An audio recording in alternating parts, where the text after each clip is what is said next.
Quick question for all the women. Can you all raise your hand real quick? Of all of those women that have their hands raised, which one of you would rather be forced to carry an unwanted pregnancy to term? I would. I would.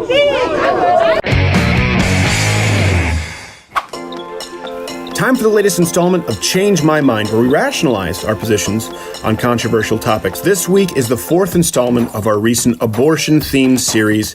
Of course, it's been all over the media, given the recent laws regarding late-term abortion. It's dangerous to put any kind of limitations or controls around that, because she in the end is the one responsible for that and those circumstances, and I don't think that it's entirely fair to judge them. A fetus is literally a parasite. Like, it is sucking the life from a mother. Yeah. Every single day. Like, that's literally what happens. That's not even like... Not a mother, I'm guessing. When it comes to women's rights with respect to their reproduction, I think you should leave it to women. This is about a woman's right to choose, and you as a man should not have a single say in that. As per usual, let me know what you think by sounding off in the comment section below. I'll tell you, on this topic, I was a little surprised by how extreme most people's positions were on the issue. Here, see for yourself. Hi, what's your name? Mitch. Mitch? Steven, nice to meet you. Good Mitch. to meet you, man. I have no idea whether you're familiar or not with the segment that we do, but it's basically an opportunity to rationalize one's position. I'm pro-life, and all that would encompass here. I guess you probably understand where I line up. If you disagree with me or think there's anything wrong with my position, you're more than welcome to change my mind. I do think there's a lot wrong with your position. If you're going to try to tell more than half the world's population, more than half of America's population, that they are not allowed to decide to do with their bodies what they want to do, but a dead body, if they're not an organ donor, they're not going to get harvested for organ donation, then I think that's really messed up. And frankly, I think that women should have the option, legally and otherwise, to be able to get an abortion if they want to. Okay, there are a few presumptions there. No, I would never tell 50% of America, as you put it, about half of America, what they can and can't do with their own bodies. But that's exactly what the pro-life argument is. You're going to make abortions illegal, which then is going to force the women of America to either find a way to get an illegal abortion, which has its own host of problems, both medical, legal, etc. As abortion does. A safe abortion doesn't. Sure it does. What things are medically wrong with a medical abortion? For the baby being killed. Okay, I'm not talking about the baby. Why not? Because the simple fact of the matter is the baby is not an autonomous living being. Really? How so? Because it cannot fend for itself. Okay, so would a 2-month-old baby not be an autonomous human being? We're not talking about a 2-month-old baby. We're talking about a fetus. Well, no, I'm using your definition. You said cannot fend for itself. So is fending for itself the standard of what constitutes a human being? No. Okay, so what constitutes a human being? The fact that it is born. Okay, so what makes the difference between a human being and not a human being is 7 inches about the birth canal? Yeah. Okay, so you would be okay with abortion all the way up to 9 months? In certain circumstances, yeah. Okay. What do you mean in certain circumstances? If the birth would be fatal to either the mother or the fetus, then I do think that abortion should be legal. Well, sure. Let's say if the birth would kill the mother. I don't know any major pro-life advocates who wouldn't agree with that. Yeah, I've met quite a few, actually. Oh, I have yet to meet one. So maybe you can give me your Rolodex. But I certainly would say if you're looking at a direct threat to the life of the mother, yes, I understand that. Okay, but let me say, it sounds to me like that doesn't really matter because you would support abortion regardless. Yes. Okay, so why bring it up? Because people, especially in America, have the freedom to make choices, and right now, the pro-life argument is trying to infringe upon one of the choices. And quick question for all the women. Can you all raise your hand real quick? No. Seriously, can I get all the women to raise your hands real quick and keep them raised? I don't care if it's one-on-one. Of all of those women that have their hands raised, which one of you would rather be forced to carry an unwanted pregnancy to term? I would. I don't live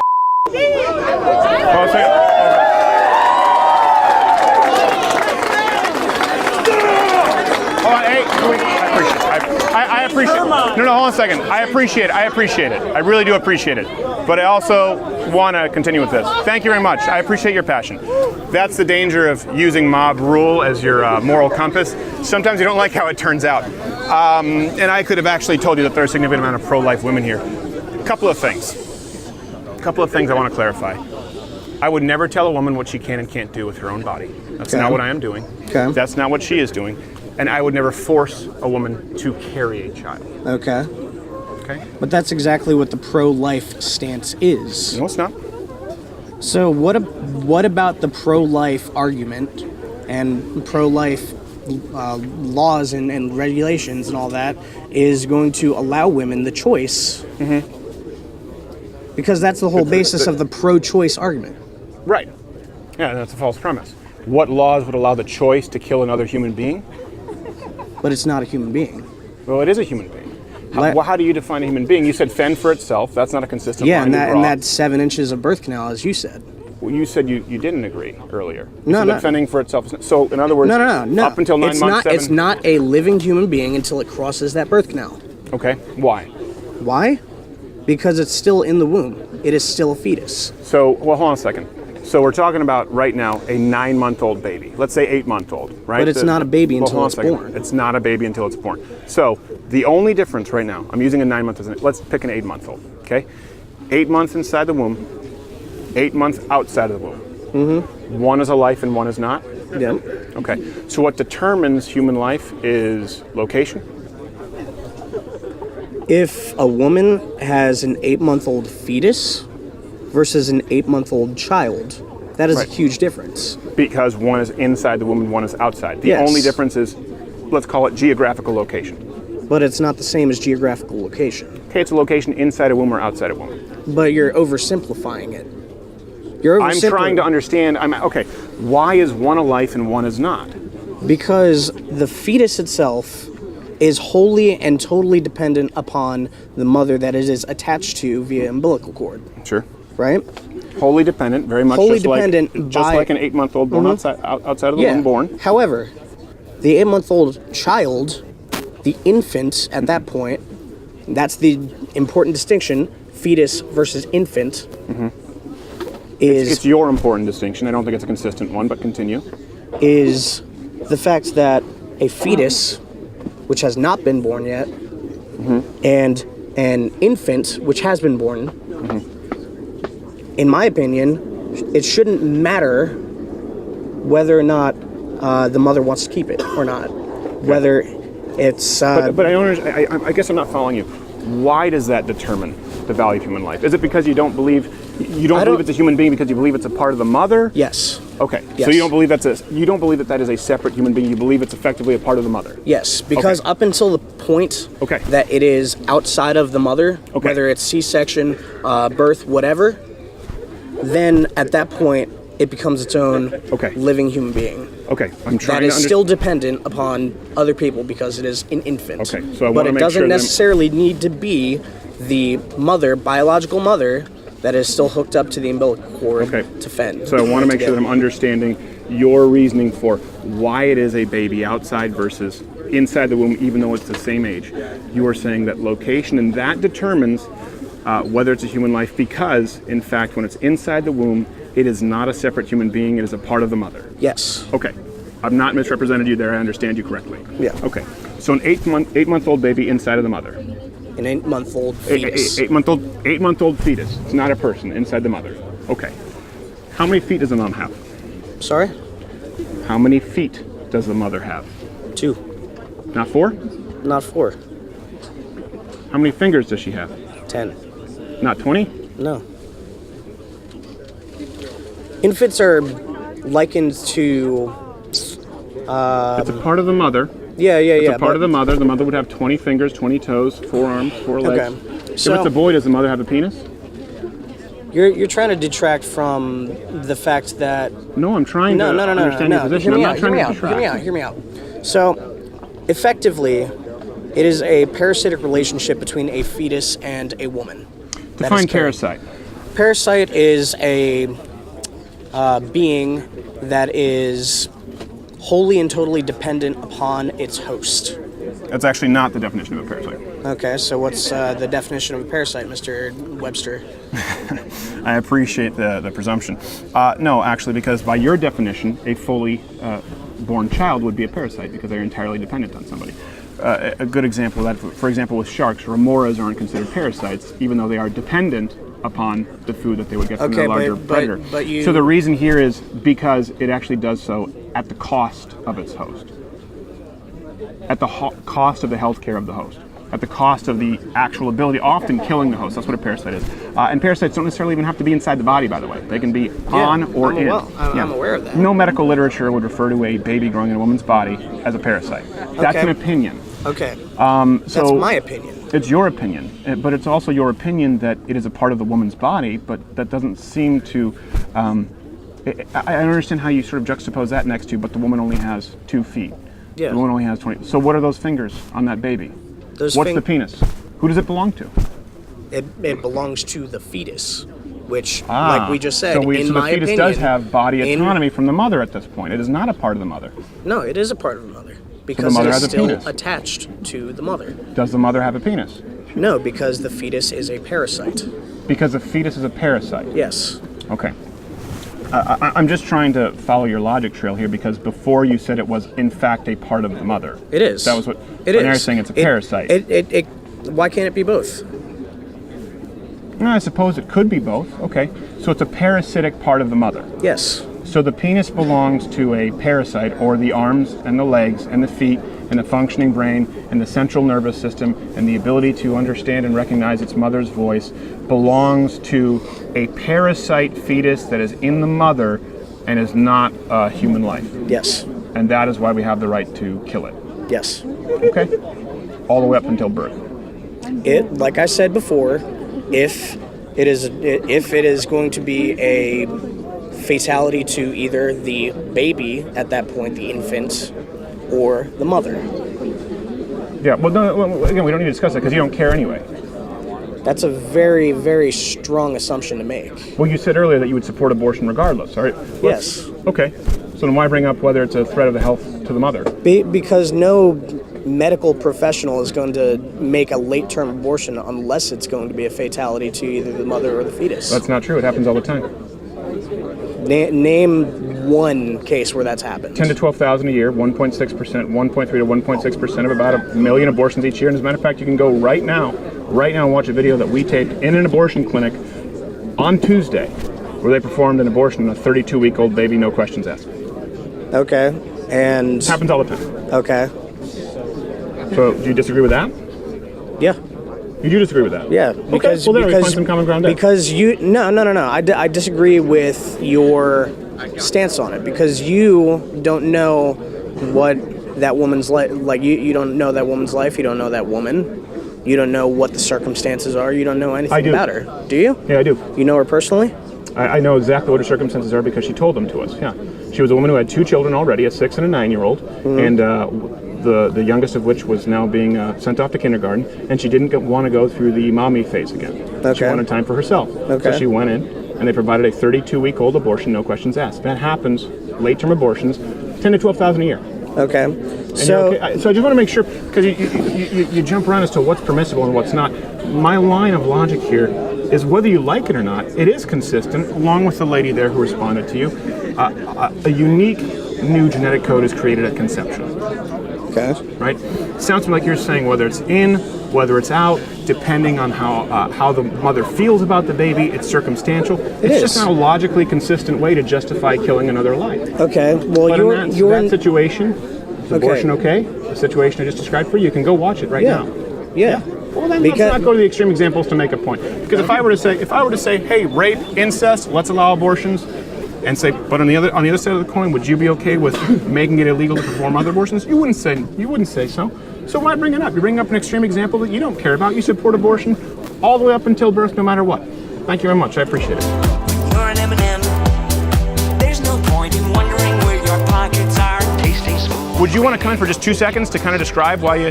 Well, usually it's mostly people who disagree, but... We don't usually do this at Change My Mind, but because this young lady was so passionate and because her opinion would seem so unpopular, I wanted to hear what she had to say. Hear for yourself. What's your name? My name is Glenn Elise. Glenn Elise. Glenn Elise. All right.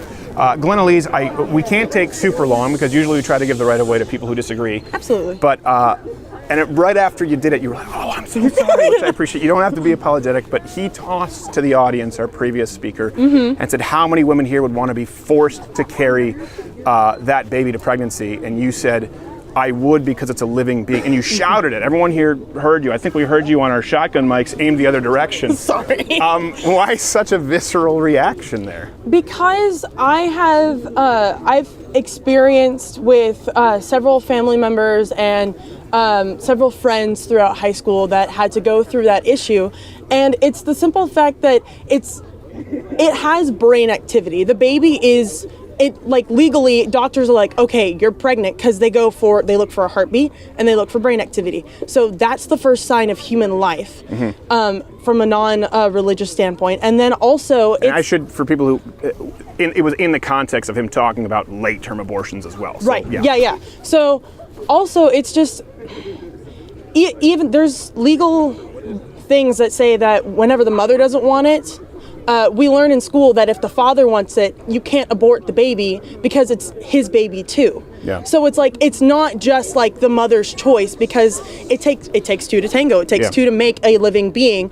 And also there's adoption. There are people who cannot have babies who want children. They want the opportunity to teach someone what they have to teach them in their life, and they can't do it biologically, so they adopt children. If you don't want your baby, you can give it to somebody who wants to take care of it. I have family members who can't have children and they want children so bad, and that's... Let me ask you this, because I was kind of curious. He framed it in a way where he said, would you want to be forced to carry a baby to term? The fact that you reacted so passionately as you did makes me think that you don't see it as being forced to carry a baby. No, it's not.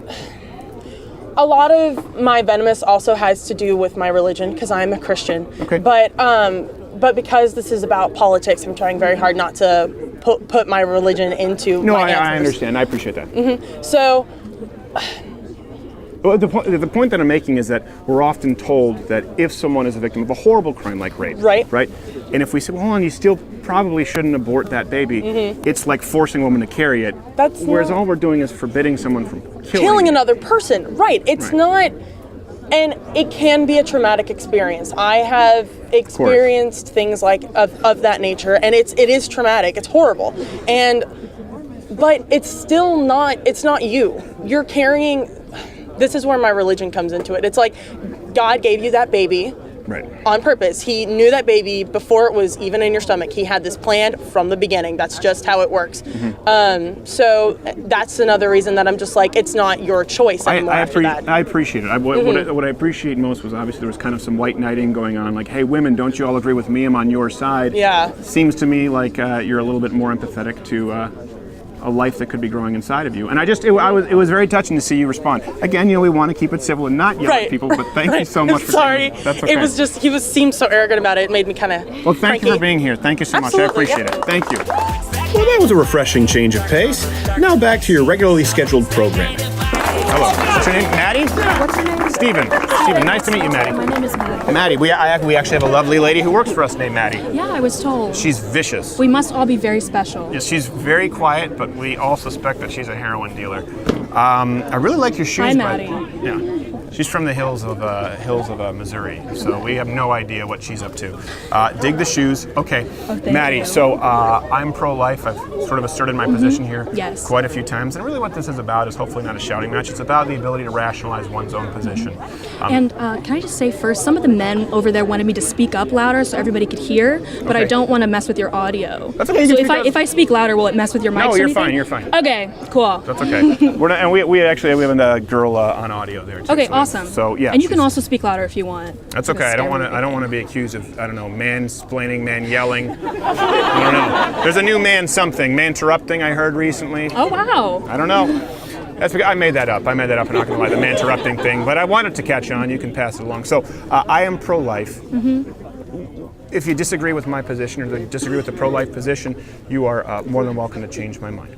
Okay. Where do you think that pro-life and pro-choice arguments stem from? Like, what do you think is the base argument, the base disagreement that people have? That's actually a very good question. Where's the fork in the road? Yeah. So what is the beginning fork in the road that makes people really kind of take up arms and get mad? I think it's what constitutes a human life. Okay. It's where life begins. I think so. Yeah. I think it's, and I think as a matter of fact, that's the most important question to answer. I think it's the only question that needs to be answered. Otherwise, the rest of it is really one big giant moot point. True. And of course, as a pro-life person, life begins scientifically at conception. Okay. I also think that that's something that you believe strongly. You know, like that's what you believe strongly. Scientists, would say, I don't think that I'm going to be able to change your mind on that, since that is the stemming point of where your beliefs come from. Well, let me ask this: why would you disagree? Why would I disagree? Yeah. Just because I don't believe that like human life starts at conception. You know what? I actually went all 4 years to a Catholic high school, and I studied intently. I studied the New Testament, the Old Testament, the Catholic Catechism, as well as certain letters written by different saints and apostles. And I did learn a lot about like abstinence and family planning and life at birth. I actually disagree with that nowadays. Not life at birth, sorry guys, life at conception. Right. But I disagree with that nowadays. But I do know a good bit about it, and I understand. Shut the f up again, dude. Like, really? I can hear you. I can hear you. Come sit down. You should have him up next. You should have him up next to see what he's got to say. All right, we can. He's more than welcome to join in afterward if he wants to.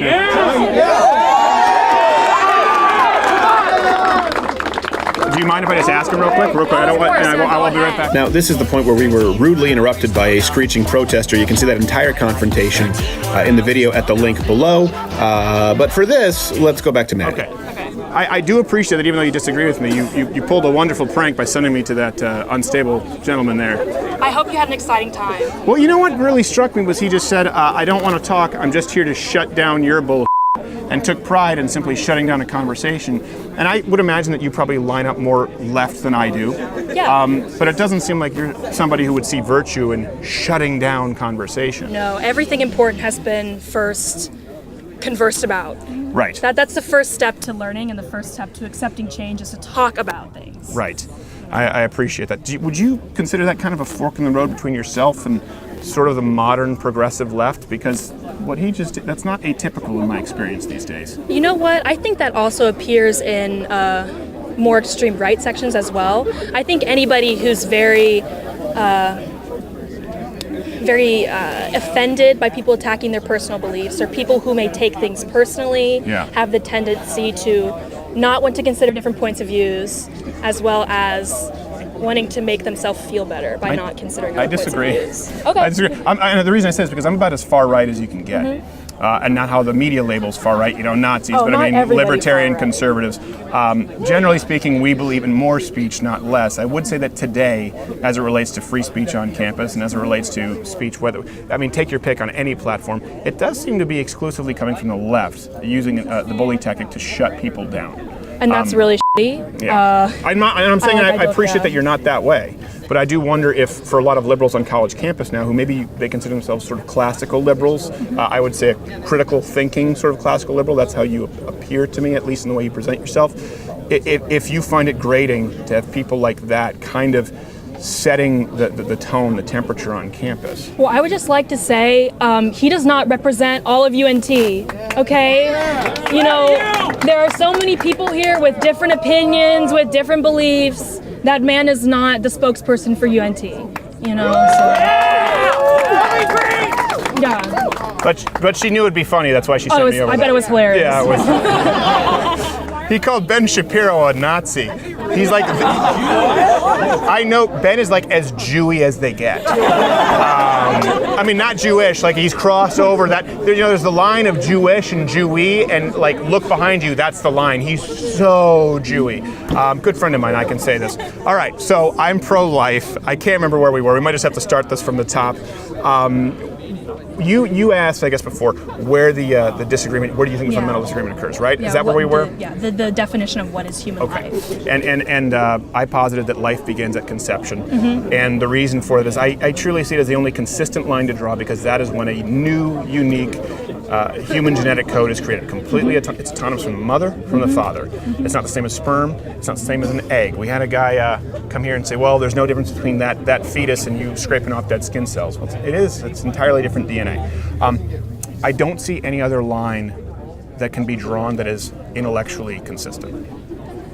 So that's what I believe. What do you believe constitutes a human life? Where do you believe life begins? You know what? I don't think that that's something. I'm a big believer in science, and I think that we should look to science for certain ethical issues about things, such as learning about the science of skin color. It has nothing to do with your organs or anything like that. It's all about just adaptation to UV radiation. So I think that science is a way to go. And I also believe in the consideration of suffering of living organisms, every living organism. So I think that this is just my personal opinion. As a woman up here, I'm not the spokeswoman for every woman. I'm not. Lots of different women of color, lots of different white women, especially like on UNT campuses and in Texas, have different opinions than mine. I appreciate that. Don't at me. No, I appreciate that, because there was a guy actually kind of came up here earlier, a white knight. He said, all the women raise your hand. Who would want to be forced to carry a baby from rape? And she yelled, she's like, well, I'm not being forced. I'm just not letting you kill the baby. And then he wasn't very comfortable, and he left soon after. So I'm only speaking for myself. Yeah. You're only speaking for yourself. So where do you believe life begins? Or what's your view, your worldview on abortion? My worldview is more centered around suffering. Okay. And I don't believe in the suffering of living organisms, of sentient beings. Okay. And so I think the consideration of suffering is really important. I think that the consideration of the suffering of a being that may be inside you is also important. But the thing is, I believe that the most qualified people to sit here and to talk about this do not want to sit here and talk about this. Women who have had abortions, or women who are pregnant and thinking of getting abortions, or any women that has had to make that choice or think about that choice, is a person who I think should be up here explaining about the first-hand experiences, the emotions they go through, what their family members say, because there's lots of things that we don't consider about abortion. And I think that if we think that women don't obsess over this question, that's a false conclusion. That is a huge decision a woman has to make in her life if she chooses to. I think in some instances you're correct. In some instances, my mouth is called out, you're correct, in some you're not. We had a woman who sat down who had had an abortion and frankly hadn't given it much consideration as to where life begins. We've had men sit down here who have not had an abortion and have had much more cohesive answers. I would ask you this though. I know you've talked about how your worldview centers on suffering, and I can appreciate that. But why do you believe, for example, I would assume that applies probably to animals as well? Oh yeah, I'm trying to go vegan, guys. Okay, there you go. She's being very respectful. So you obviously would want to minimize suffering to animals. Okay. Do you believe that you are less qualified to talk about that issue than a man? I would actually say that I'm probably more qualified. Okay. Well, let's make sure that we have the proper definition of man. Okay. A person with a vagina who can get pregnant. You know, I'm fertile. I can get pregnant. Some women are infertile. Men have vaginas and can get pregnant now too. Yeah, sure, whatever. You know, I believe in that. I don't. Would you say that only farmers should have opinions on the suffering of animals? No, but I do think farmers have more direct experience with the suffering of animals, and maybe therefore their opinion should be taken a little more seriously than people who've never seen an animal. But you probably would find more farmers who would advocate for more suffering of animals than yourself. But that has something to do with. My point is, should only animal farmers be able to have that opinion? So I think I understand where I'm going here. I don't understand why a woman, or particularly a woman who's had an abortion, would be supremely qualified to discuss an issue if, in fact, it relates to the killing of another human being. I'm not saying supremely qualified. I'm saying more qualified. Okay. So by that I mean somebody who has a little more experience or a little more education about it. I would disagree. I think for the same reason I think you are just as qualified. You are equally as qualified as any man here or any other woman here, person of color, name the race, gender, orientation, on murder, on assault, on battery. I don't think it matters if you've committed it or not, or even if you've been the victim of it or not. I think what is morally correct is an absolute, certainly as it relates to the physical harm of another human being against their will. So we are told this a lot, and I think we even had someone say this, if you don't have a vagina, you can't have an opinion. I don't agree, and I don't understand how that changes the fundamental essence of what abortion is. Is it the ending, the killing of another human life, or not? And like you said, that's where the fork in the road starts. And I think that everything else is negated if we don't come to a clear definition as to what that is. You're right. And I think, for me personally, as I'm going to say again for the third time, I think we should probably look a little bit to science for that as well. Okay. And I think that religion has a really big influence on what we consider life and what we consider valuable. But I have a question for you. Sure. Do you think in any way at all possible, maybe now or historically, that the definition of life has been influenced by the fact that it's women who carry this life? So maybe perhaps women historically who've been oppressed have not had the right to choose what happens to their bodies, sure. and the right to choose what happens to this life. Oh, sure. And women have been forcibly sterilized. Well, yes. And I would say even more so than that, women have been socially engineered or manipulated to place different set values on that baby, throughout history. You've seen that, with Jewish women in Nazi Germany. Sorry, I'm not. No, I was like. Well, the reason is because we actually hear you better when it's in the chest. That's kind of the rule. Yeah, okay. I promise this isn't a Harvey Weinstein thing. I can pull it away if you need me to. Thanks. But I think, for example, Nazis placed a different value on the babies in the womb of Jewish women in North Korean internment camps right now. People who are dissidents, they force abortions, right? So it's not only people being forcefully sterilized, but there have been different values set upon different kinds of women, often based, or the babies inside of women based on race, ethnicity, or political worldview. Very true. I agree. That's terrible. I think we both agree that that's historically been true and it's terrible.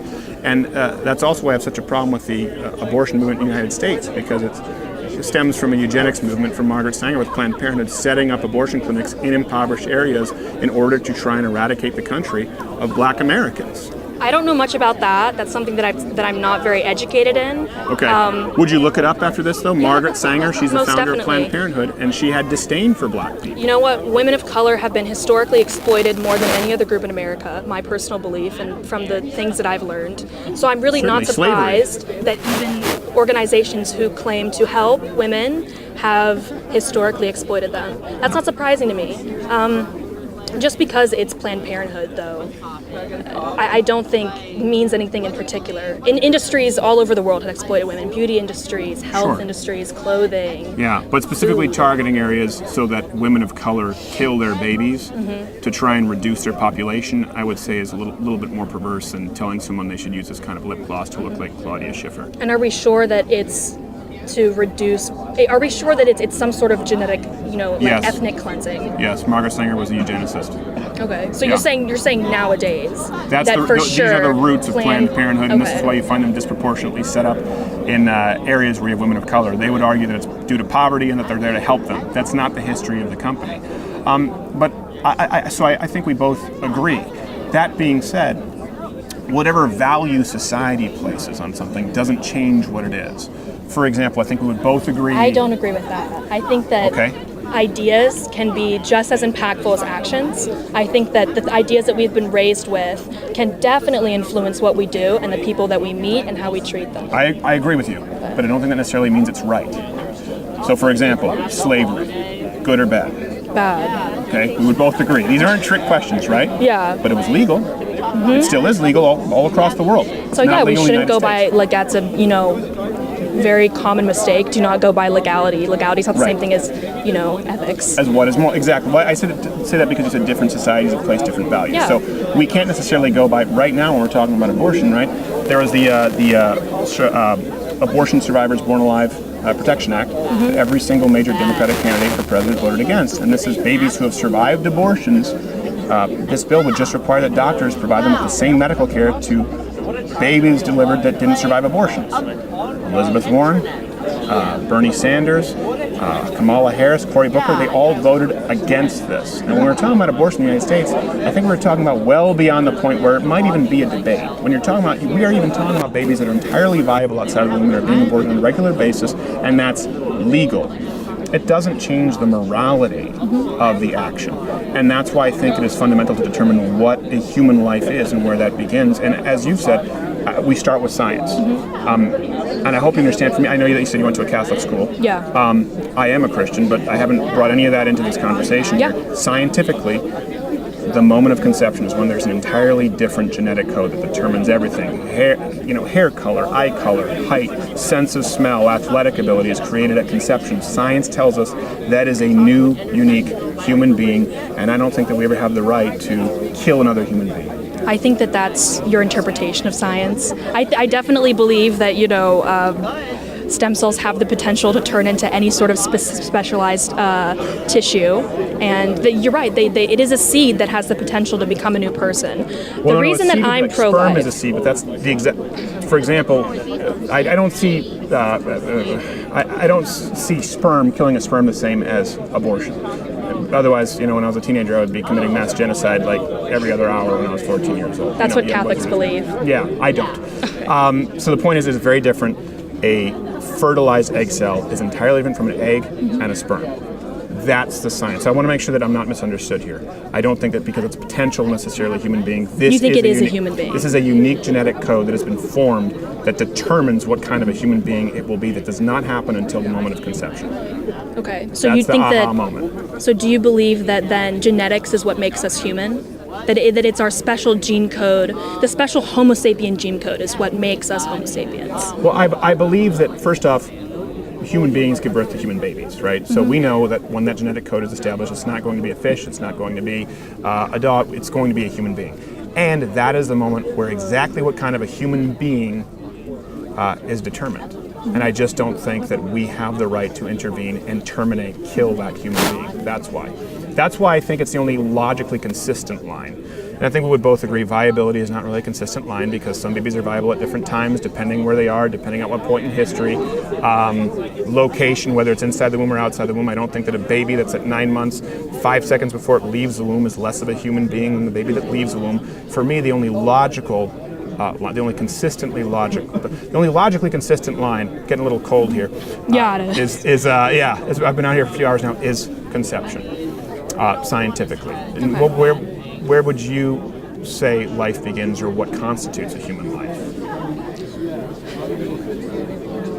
Well, I'm a big hippie, it's a far cry from the modern leftists who shout people down. I'm a big old hippie, so my definition of life and what it is to be alive, I guess would have to. Well, would you consider a bacteria alive, even though it's not sentient? What sorts of values do we ascribe to non-human animals? Human life. Okay. Yeah, human life. Only human life is what we're talking about here when we're talking about abortion. Bacteria is not the same as a human being. Listen, opinion. you know what? I don't know. Okay. I don't know when human life starts, but I think it's important we should know when suffering starts. Okay. So would you draw the line at suffering? Yes. I think that's what. But the thing is, but you that don't know yet, so I don't want to press you. Also, let's not overlook context here. I am pro-life because I really want to represent for the young women and all those women who have been sexually assaulted and who've gotten pregnant. I really believe that young women should have a choice. Like a 13-year-old girl who gets raped by her uncle, she should have a choice of whether this is going to affect her for her whole life or whether this is something that could be taken care of in private. Well, let me ask you this, because we've had this happen a lot today. So let's allow exceptions. If people bring up a radical exception to the rule to try and justify their rule. So let's say we make exemptions for rape and incest. Okay? Let's say I agree with you on that.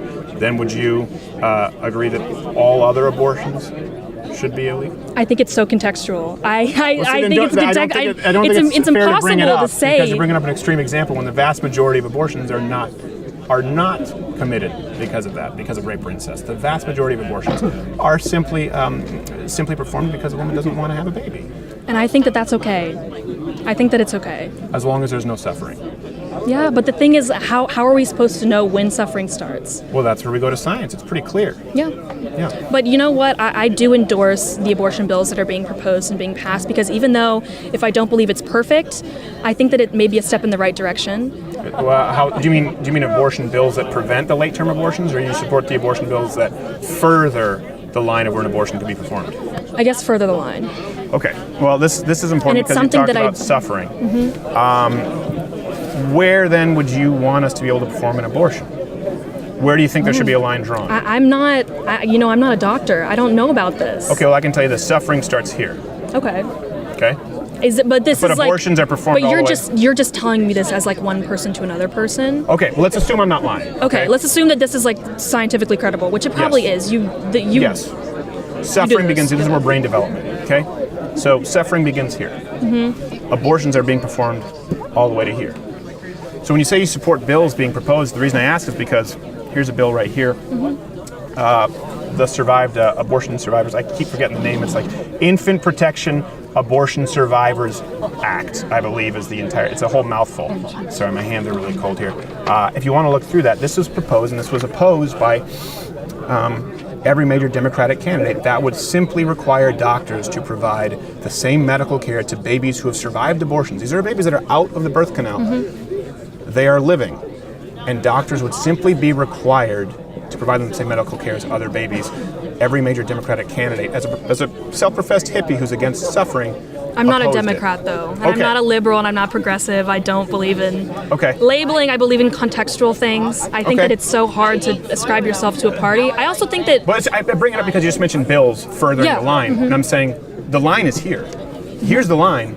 And now we're even saying, well, hold on a second, can we at least have a line after the baby's born or survives an abortion where the doctor is just required to give it the same amount of care? Like, do you think that... and I do say this because only Democrats want to further that line. No, you don't have to protect that baby if it's born alive if you intended to have an abortion. So when you say you support the laws that further that line, I'm telling you, the line in Texas is here. You can see right here, that's the line in Texas. This is the line in Colorado. So where would it be? I think that this line should be accessible to young women. I just think that... Which line? Where? This line. The most... I think that so all the way up young to 9 women months. should have, should have access to that. Okay, well that's fine, but just don't say that it's not consistent to say you care about suffering. Listen, I'll admit it. I prioritize suffering of people who are already alive. I do. I prioritize suffering of people who I recognize as already living, which I guess you could say is technically a bias of what is life and what is considered life. I think it's a very skewed view of suffering. Listen, but this right here, I want you to look at this for me. Yeah. This baby that you just said is okay to abort, they are going to chop off its arms and legs and jam forceps in its head, and it will be fully capable of feeling pain.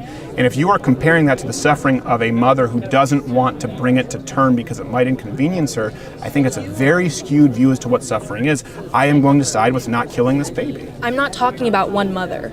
I'm talking about all mothers. Okay. I'm talking about all women who've been put in situations that was not their fault, that they got victimized in situations that are really up. Sure. Situations that can change your life and how you think of yourself and how you look at yourself in the mirror. And I just want these options open to women. Well, like I said, if we eliminate those scenarios, rape, incest, right? We eliminate those scenarios.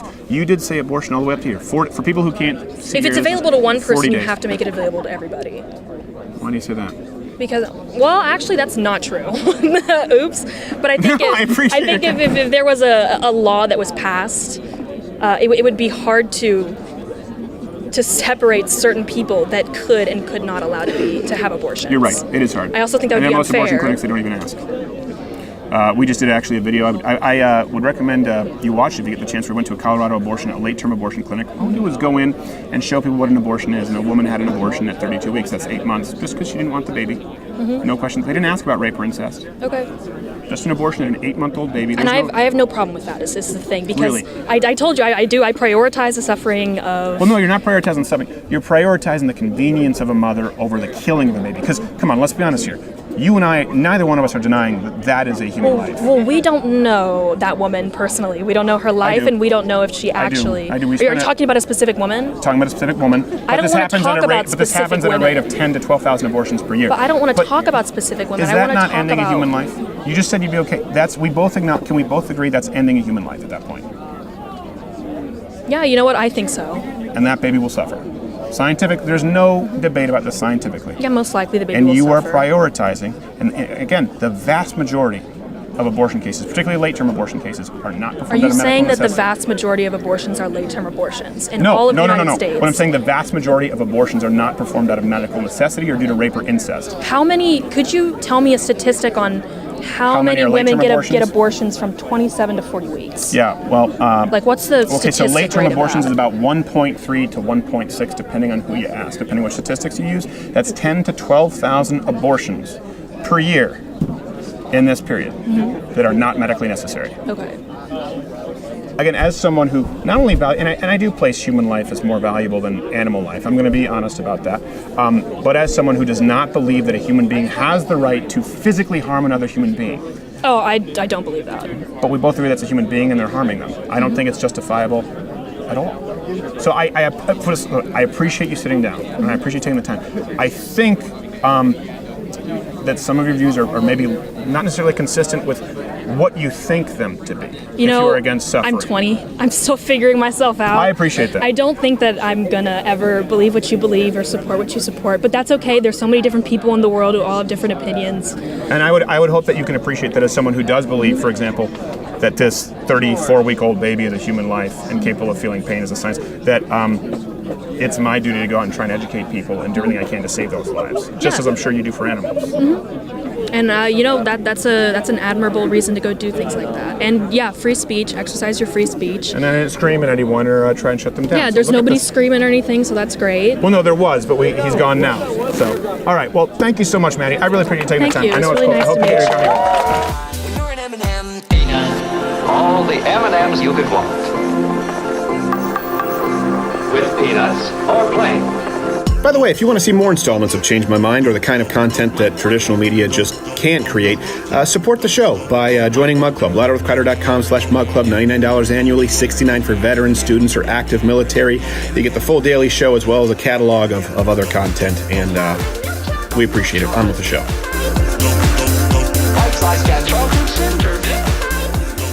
But I'm pro-life across the board. If there's anything there that you disagree with or you think I'm wrong, you're more than welcome to change my mind.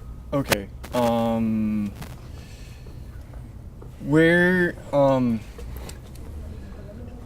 Why do you believe in pro-life? Why am I pro-life? Yes. Just because I don't believe that a human being has the right to take the life of another human being against their will at any point. Okay. Now, what's your position? I believe until a baby takes its first breath after it's been born, then it is alive. Okay. Yeah. You mean, hold on, until, or you mean after it's taken its first breath? After it's, like, once it breathes in air, okay, after it's gotten out of, like, the womb and it has released all of the fluids that are in their lungs, okay, then I think it's alive. Okay. So before that, it's not alive? I don't believe so. Okay, so that would be all the way up until 9 months, really, up until a 7-inch travel through the birth canal. Anytime it has to be anytime it has to be removed due to birth complications from C-section, or anytime it is born naturally, it has any complications where it has to be born prematurely, then and it actually is still alive after that process and breathes, I believe it is alive. Okay. So you're talking about birth complications. Why does that matter? It sounds like you're okay with aborting babies whether there are birth complications or not, all the way up until 9 months, correct? Am I mistaken? I believe you can, if the parent or basically just the parent is willing to have that make that choice by themselves and does not believe that child will either they can't take care of it or they or that child will not be living in a suitable environment, then it Sure. A couple of things. I know you said parent, not parents. If a single mother, either through a violent altercation, rape in this case, Okay. or a Well, I just want to make sure that, because you're bringing up a really extreme, very rare example to prove a point on the general rule. And I don't think it's necessarily productive, because it sounds to me like you don't care. So let's say I were to say, okay, yes to all abortions from rape, incest, or forcible acts of violence. Would you be against all other forms of abortions? Can you clarify the question? If I say sure, abortions for any cases of rape and incest, would you be against all other abortions? Like all other cases that are not rape and incest? Yeah. You would be against all of the other abortions? No. You would be for them? Yes. Okay, so then why bring it up? Because it is an instance which... but it doesn't matter, you support it anyway. You support it, right? You set up until the baby takes its first breath and it's outside of the womb. The mom can abort it for any reason, regardless of rape or incest. Yes. Correct? Yes. Okay. So I guess my question to you is, what makes that not a human life, let's say at 8 months and 25 days, versus being a human life, by your definition? It's just that first breath outside of the womb? Because anything inside the womb is being controlled by natural instinct of heartbeat, blood flow, all the brain, like electrical signals in the brain is literally just testing itself. Anytime you feel it punch the womb wall... That's not accurate. It has to. Up until 9 months, the idea that it's just testing itself in a testing phase, that's not accurate. When you have babies that are born at 25 weeks, the earliest I think is 21 weeks. So you're talking about aborting fully viable babies because the mother wants to, as long as it hasn't taken that first breath.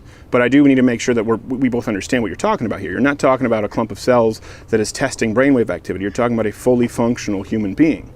So my question, I guess, to you is, what constitutes a human being? Right? It seems like you're okay with killing all the way up until birth canal. All right. What defines personhood? Why is it okay to do that?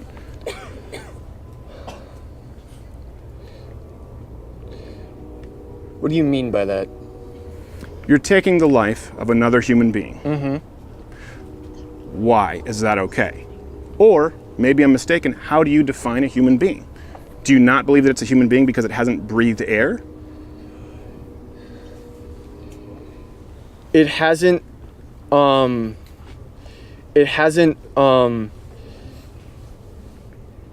is, in my opinion, it is still cells.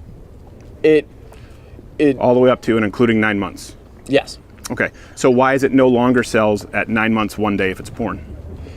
Because, what makes it go from cells to a human being, I guess, is where, and it's not a gotcha, it seems like if you're so eager and willing to end the life of another human being, it'd be pretty important for you to define what a human being is. It has not had a connection with another human being, and you can still feel love for that, let's say, creature or human being inside someone else. Well, why would we say creature? Because do human beings give birth to non-human being babies? Do humans give birth to fish, dogs? I'm just not gonna, like, you don't it is a multi cellular organism inside the womb, basically. Okay. I'm just gonna Which not just say, looks and sounds and fully functions like a human being. Yes. You just don't want to call it a human being. Yes. And you're okay with aborting a human being all the way up to 9 months. Let me ask you this, since you just said until they take their first breath. This is the Survived Abortion Bill. Okay. And I'm sure you probably heard from Governor Northam. This is the entire DNC platform, everyone running for president, where they actually voted against it, where if a baby is born and has survived an abortion. So this is even after your point, which I think is pretty extreme. Yeah. I think even most pro-choice people here wouldn't be okay with abortions up to 9 months. But what about after a baby is born? Let's say it has difficulty breathing. Then it's alive. Okay, even if it can't breathe? If it's on, like, I was born and I had difficulty breathing. Mm-hmm. So why wasn't it okay to abort you? Because my parents didn't want to. But if they wanted to, that would be okay? Yeah. All right. Well, I'm not convinced. Okay. I appreciate it. I just think that's an extreme example. Okay. But I appreciate you being completely honest. Okay. I just don't think, I was hoping we can find some common ground, but if you think that your parents can abort you after you're born just because they feel like it, good luck.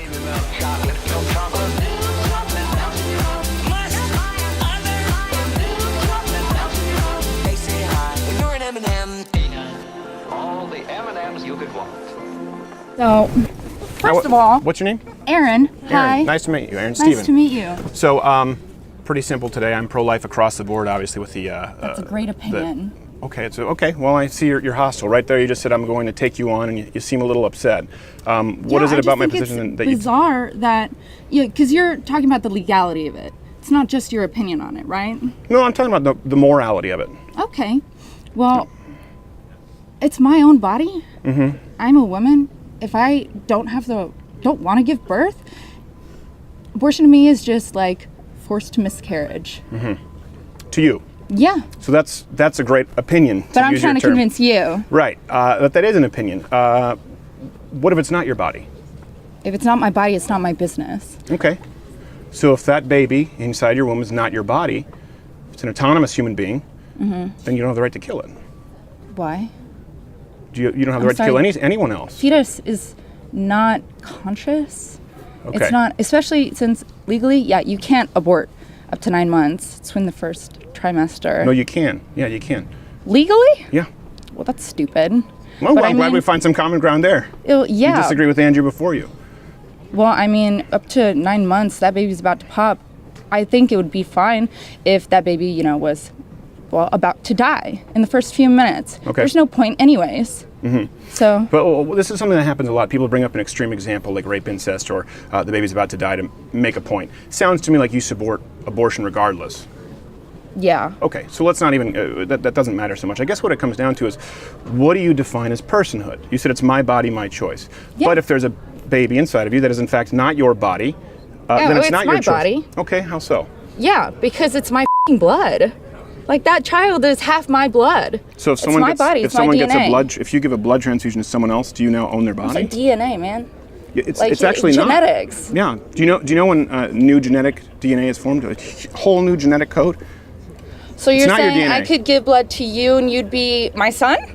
No. What I'm saying is that at the moment of conception, there's entirely new DNA formed. Not your DNA, not the father's DNA. It's DNA of an entirely new human being that defines everything from eye color to height to male pattern baldness. But it's still half my DNA. But that that went into it. Sure. Yeah. So then, by that logic, as long as it's a portion of your my DNA, child. it would be okay to abort a 9-month-old child, a 2-year-old child, because it's your DNA. How can you abort a 2-year-old child? Kill it. It's not the same. Well, I'm just trying to understand what you define as personhood and what gives you the right to terminate a life that isn't your own. You're saying because a portion of it is your DNA? Consciousness, experience. Okay, consciousness. Yes. Okay. So you believe what determines personhood is consciousness? That child is not going to know anything. I just want to make sure we understand here. Yeah. Let me allow you to, how do you define a person, a human being? What makes us people? What makes us human? What makes us human? Well, yeah. What human defines experience? Just like I said earlier, it's the experience. Okay. We're all friggin' humans. We're all made up of the same kind of DNA. You look at you and you look at me. We're both human. Cool. But what makes us a person, personhood, is our own experiences. Okay. Nature versus nurture, all that, psychology. Sure.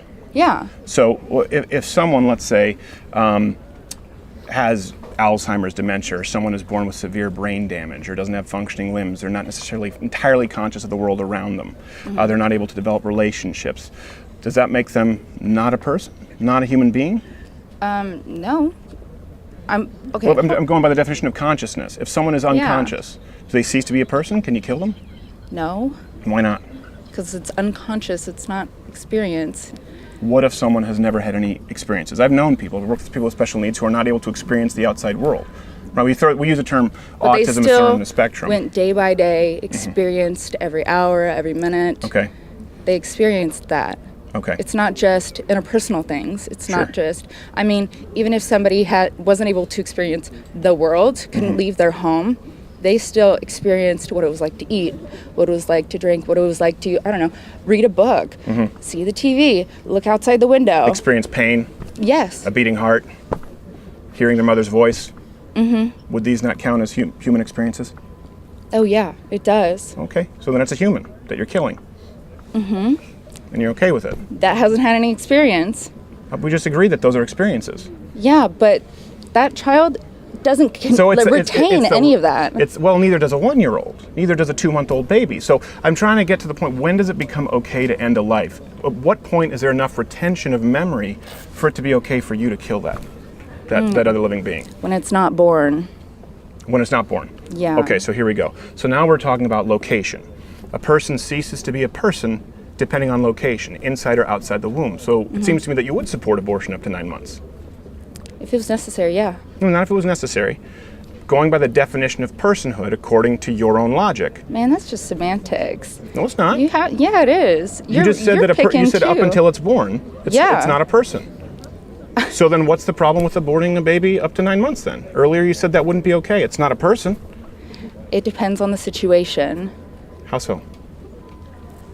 Man. No, I'm curious. How so? Do you want me to explain my position? The only consistent line of logic to define what makes when a human being is formed is at conception, because that's when entirely new, unique DNA is formed. Mm-hmm. Consciousness isn't consistent, as we've gone through. Viability, as we went through with Andrew, is not a consistent trail of logic. And location.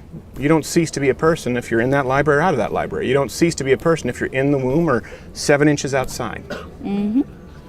Okay. I see your point, but that doesn't mean that I shouldn't be able to get an abortion if it was so necessary. It certainly does. It certainly does. If we agree that that's a person, then you shouldn't be able to take the life of another person.